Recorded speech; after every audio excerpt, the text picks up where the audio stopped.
What was the biggest thing you were wrong about?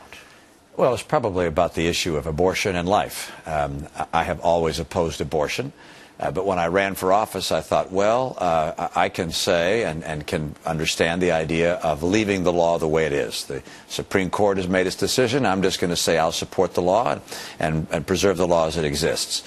That was somewhat naive, it turns out, because when I became governor, I found that you can't just support it the way it is, that the law changes over time. I had a piece of legislation that came to my desk that would redefine when life began in my state, would also authorize the creation of embryos for the purpose of experimentation and ultimately destroying them. And so I said, look, I am pro-life.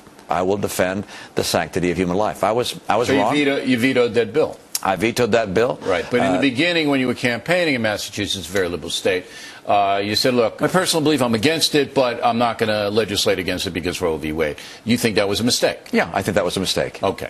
Now, people might say, well, listen, this is the same old Romney, because if you do in your heart believe that abortion is killing a human being, then you can't really support it, no matter what the law says. I was simply wrong. Did you understand the seriousness of aborting a baby in your heart? What was your mindset then?